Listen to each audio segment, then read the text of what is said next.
Fauzan Azwa akan melanjutkan presentasi. Itu ada persaingan sempurna, banyak pembeli dan banyak penjual. Yang pertama. Yang kedua, pembeli dan penjual penerima harga. Yang ketiga, produk bersifat homogen. Yang keempat, sumber daya dengan mobilitas sempurna. Dan yang kelima, pelaku ekonomi mempunyai pengetahuan atau informasi sempurna. Contohnya, bursa efek, pasar modal, pasar uang, komoditas, pertanian. Yang selanjutnya, penentuan harga dalam persaingan sempurna. Harga produk ditentukan pada perpotongan antara kurva permintaan dan kurva penawaran pasar produk tersebut. Dan ada juga perusahaan merupakan price takers karena harga ditentukan pasar dan tidak memiliki kekuatan mempengaruhi. Dan ada juga kurva permintaannya berbentuk horizontal dan memiliki elastisitas tak terhingga. Persaingan sempurna penentuan harga. HID sama dengan 625 min 5P. HID sama dengan HIS. HIS sama dengan 175 plus 5P.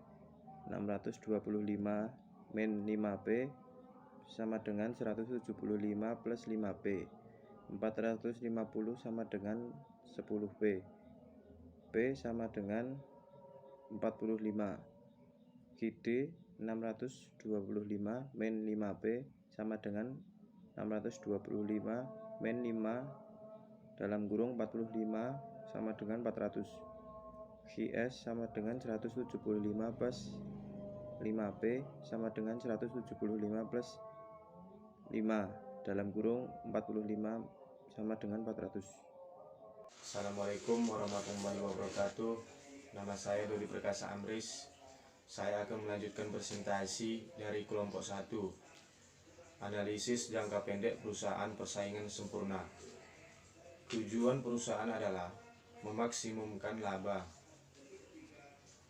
Dalam jangka pendek, beberapa input bersifat tetap ada dan menanggung biaya tetap terlepas produksi atau tidak. Meskipun dalam jangka pendek rugi, perusahaan dapat beroperasi sepanjang kerugian lebih kecil daripada biaya tetapnya. Tingkat output terbaik bagi perusahaan adalah pada saat MR sama dengan MC. MR sama dengan yaitu marginal revenue. MC yaitu kepanjangannya marginal cost, sehingga harga adalah P sama dengan MR. Di halaman 10, tingkat output terbaik perusahaan. Kalian bisa melihat dari halaman 10 di situ dimana tingkat output terbaik perusahaan. Yang 11, analisis jangka pendek perusahaan persaingan sempurna. A. Pada saat MR atau MC output, perusahaan akan terus meningkatkan penerimaan totalnya TR dibandingkan dengan biaya totalnya, sehingga laba total meningkat. B. Pada saat MR atau MC akan lebih menguntungkan bila perusahaan mengurangi outputnya karena perusahaan bisa menekan biaya total. C. Pada saat MR sama dengan MC merupakan tingkat output yang terbaik karena memaksimalkan laba total. P sama dengan MR dan sama dengan MC. Halaman 12, persaingan sempurna, keseimbangan jangka pendek. Kalian bisa melihat keuntungan perusahaan adalah titik E, A, B, C. Di situ teman-teman bisa melihat seperti gambar rangka gitu, MC, ATC atau MR. Di bawahnya perusahaan masih bisa beroperasi karena P masih di atas APC untuk menutupi biaya tetap dan kerugian lebih lanjut. H adalah titik tutup perusahaan shutdown point. Oke, sekian dari presentasi. Perkenalkan, nama saya Fira Dilaristo Pradwana, NIM 2019-008370. Saya di sini akan melanjutkan presentasi dari teman saya, yaitu analisis jangka panjang perusahaan persaingan sempurna. Dalam jangka panjang, semua input dan biaya produksi bersifat variabel. Tingkat output terbaik bagi perusahaan dalam jangka panjang adalah pada saat P sama dengan MR sama dengan LMC sama dengan titik terendah LAC. Nah, kita bisa lihat grafik di slide selanjutnya ini, persaingan sempurna keseimbangan jangka panjang. Nah, di situ P tertera sebagai harga, MR sebagai marginal revenue, LMC itu long run marginal cost atau biaya marginal jangka pendek, LAC itu long run average cost atau biaya rata-rata jangka panjang. Nah, ada SATC, short run average cost atau biaya total rata-rata jangka pendek, menggambarkan tingkat skala pabrik perusahaan. Nah, agar optimum, SATC itu harus bersinggungan dengan LAC, sehingga SMC itu sama dengan LMC. Pasar persaingan sempurna mencapai titik keseimbangan pada saat berproduksi pada titik terendah kurva LAC. Laba ekonomis nol, pendapatan total perusahaan hanya cukup untuk menutup seluruh biaya perusahaan, baik implisit maupun eksplisit. Yang selanjutnya itu ada persaingan dalam perekonomian global. Nah, di sini ada grafik SX itu menunjukkan penawaran domestik, DX sama dengan permintaan domestik, SF itu penawaran dunia, A sampai B itu produk yang diproduksi dalam negeri sender, B sampai C itu produk yang diimpor. Terus ada investasi ekonomi, yang pertama ada tarif, kedua pajak, ketiga pembatasan perdagangan, 4 dan lain-lain. Terima kasih. Kenalkan, nama saya Yosef Anseli, NIM 2019008398. Saya akan membacakan tentang persaingan dalam perekonomian global. Kurs, yaitu harga mata uang asing dalam mata uang domestik. Kemudian depresiasi adalah mata uang domestik. Naiknya harga yaitu karena mata uang asing terhadap mata uang domestik. Apresiasi adalah mata uang domestik. Dan turunnya harga karena mata uang asing terhadap mata uang domestik. Selanjutnya, persaingan dalam perekonomian global. R sama dengan kurs, sama dengan harga dolar euro. Dan bisa dilihat pada grafik di atas. Persaingan dalam perekonomian global tersebut. Sekian dari saya, terima kasih. Perkenalkan, nama saya Feradila Restu Pradwana, NIM 2019008370. Saya di sini akan melanjutkan presentasi dari teman saya tentang praktek penetapan harga. Penetapan harga markup. Markup adalah sebuah peningkatan harga atau jumlah rupiah yang telah ditambahkan pada biaya dari sebuah produk untuk memproduksi harga jual. Survei praktik bisnis menunjukkan bahwa praktek penetapan harga markup merupakan metode penerapan yang paling luas dipergunakan oleh perusahaan-perusahaan bisnis. Dalam pendekatan yang paling umum, dalam praktek penetapan harga markup, perusahaan-perusahaan mengestimasi biaya variabel rata-rata untuk mereka memproduksi dan memasarkan sebuah produk, menambah biaya umum, lalu menambahkan markup atau margin sebesar persentase tertentu untuk menjadikan laba. Pengenaan biaya tidak langsung atau biaya umum biasanya ditentukan dengan mengalokasikan biaya-biaya ini di antara produk-produk perusahaan atas dasar biaya variabel rata-rata mereka. Markup atas biaya. Secara umum, markup atas biaya atau rumus biaya plus diketahui berdasarkan ekspresi markup sama dengan harga dikurangi biaya dibagi biaya. Pembilang dalam ekspresi ini disebut margin laba. Memecahkan persamaan untuk mencari harga memberikan ekspresi yang menentukan harga dalam sistem penetapan harga biaya plus. Harga sama dengan biaya dalam kurung 1 ditambah markup atas biaya. Markup atas harga. Margin laba atau markup kadang-kadang dihitung sebagai persentase dari harga dan bukan dari biaya. Cara alternatif untuk mengekspresikan margin laba ini dapat diilustrasikan dengan rumus markup atas harga, yaitu markup atas harga sama dengan harga dikurangi biaya dibagi harga. Seperti dalam rumus markup atas biaya, pembilang dalam rumus markup atas harga adalah margin laba. Tetapi, biaya diganti dengan harga dalam penyebut. Untuk mengkonversikan dari satu rumus markup ke rumus lainnya, cukup gunakan ekspresi berikut ini. Yang pertama, ada markup atas biaya. Markup atas biaya dibagi 1 dikurang markup atas harga. Kedua, ada markup atas harga sama dengan markup atas biaya dibagi 1 ditambah markup atas biaya. Walaupun penggunaan rumus penetapan harga markup tidak sesuai akan mempengaruhi pada keputusan manajerial yang tidak optimal.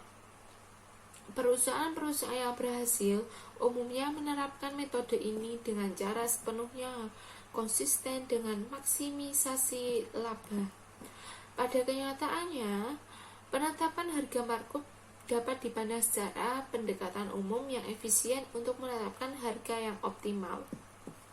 Assalamualaikum warahmatullahi wabarakatuh. Salam dan bahagia. Perkenalkan, nama saya Natalia Rizky Arfika, NIM 2019008361. Baik, di sini saya akan menjelaskan tentang diskriminasi harga.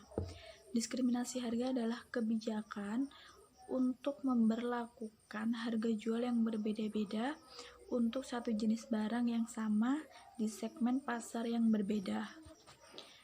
Diskriminasi harga terdapat ketika kelompok pelanggan yang berbeda dikenakan harga yang berbeda untuk produk yang sama, atau ketika perbedaan dalam harga tidak proporsional dengan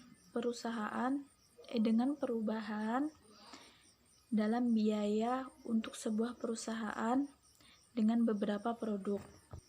Dengan kata lain, diskriminasi harga terjadi ketika harga produk perusahaan di pasar yang berbeda tidak berkaitan dengan perbedaan dalam biaya produksi dan distribusi. Selanjutnya, diskriminasi harga banyak dipakai sekarang, terutama dengan barang-barang yang tidak mudah dipindahkan dari pasar dengan harga yang rendah ke pasar dengan harga tinggi. Praktek ini seringkali meningkatkan kesejahteraan ekonomi, monopolis menaikkan harga jual produk mereka dan menurunkan jumlah keuntungan. Melakukan hal tersebut, mereka mungkin bisa mendapatkan pasar untuk para pembeli yang berkeinginan kuat dan kehilangan pasar untuk pembeli yang enggan. Selanjutnya, persyaratan untuk diskriminasi harga yang menguntungkan. 2 kondisi diperlukan untuk diskriminasi harga yang menguntungkan. Yang pertama itu harus terdapat elastisitas harga dari permintaan yang berada di antara produk tersebut. Kecuali elastisitas harga berbeda di antara berbagai bagian pasar. Kemudian yang kedua itu adalah perusahaan tersebut harus mampu mensegmentasi pasar dengan mengidentifikasi bagian-bagian pasar dan mencegah perpindahan pelanggan dalam bagian-bagian pasar yang berbeda. Selanjutnya itu ada jenis-jenis diskriminasi harga. Yang pertama itu ada diskriminasi harga derajat pertama, yaitu perusahaan memperoleh jumlah maksimum yang rela dibayar oleh setiap pembeli untuk produknya. Kemudian jenis-jenis yang kedua ada diskriminasi harga derajat kedua, yang merupakan jenis diskriminasi harga yang lebih sering diterapkan, melibatkan penetapan harga atas dasar jumlah yang dibeli. Kemudian yang ketiga adalah diskriminasi harga derajat ketiga, yaitu adalah terjadi ketika sebuah perusahaan memisahkan pelanggan-pelanggannya ke dalam beberapa kelompok dan menetapkan harga yang berbeda untuk setiap kelompoknya. Terakhir itu ada penetapan harga produk berganda. Maksud dari ini adalah model mikroekonomi dasar dari suatu perusahaan mengasumsikan bahwa perusahaan memproduksi atau produk yang homogen. Hampir semua perusahaan memproduksi setidaknya itu beberapa model, gaya, atau ukuran dari keluaran mereka. Dan masing-masing variasi ini dipandang sebagai produk yang terpisah untuk maksud penetapan harga. Perkenalkan, nama saya Yosef Anseli, NIM 2019 008398. Saya akan melanjutkan presentasi dari teman saya tentang keterkaitan permintaan. Keterkaitan permintaan itu timbul karena persaingan atau sifat saling melengkapi di antara berbagai produk perusahaan. Sedangkan analisis keterkaitan permintaan mempengaruhi keputusan harga melalui pengaruh mereka terhadap pendapatan marginal. Keterkaitan produksi itu sama seperti produk-produk perusahaan yang dapat berkaitan melalui fungsi permintaan. Produk-produk juga dapat berkaitan dalam produksi. Beberapa produk dapat diproduksikan bersama-sama dalam rasio yang tetap atau dalam promosi yang dapat divariasikan. Produk-produk dapat bersaing satu sama lain dalam merebutkan sumber daya perusahaan. Seperti dalam kasus produk-produk alternatif, atau produk-produk itu dapat pula saling melengkapi. Ada 4 penetapan harga dalam pasar yang mapan. Yang pertama, penentuan harga. Jumlah maksimum yang akan dibayar oleh pembeli untuk satu produk dikenal sebagai harga reservasi pembeli tersebut. Penelitian pasar yang dilakukan dengan cermat akan bermanfaat bagi perusahaan dalam menunjukkan harga-harga reservasi untuk produk tertentu dan untuk setiap ciri yang tercakup atau tidak dalam produk tersebut. 2. Strategi harga lini produk. Pendekatan ini memilih markup berdasarkan estimasi elastisitas harga permintaan yang secara implisit mengasumsikan bahwa permintaan akan setiap item pada lini produk tidak tergantung pada permintaan setiap item lain dalam lini produk itu. 3. Penentuan harga untuk menduga kualitas. Penentuan harga sebuah produk yang lebih tinggi akan meyakinkan konsumen bahwa item itu berkualitas lebih tinggi dan menyebabkan penjualan serta laba lebih besar dibanding apabila produk itu dijual dengan harga lebih rendah. Dan yang keempat, penentuan harga produk dalam suatu paket. Pembandelan produk adalah praktek penjualan satu atau lebih produk secara bersama-sama sebagai satu paket dengan harga tunggal. Penjualan secara paket akan mengakibatkan laba yang ditempuh dengan cara menaikkan harga setiap produk apabila dijual terpisah dan menawarkan bundelan sebagai suatu paket dengan satu harga yang lebih rendah dari harga jual masing-masing komponen dalam pembandelan tersebut. Sekian presentasi dari saya.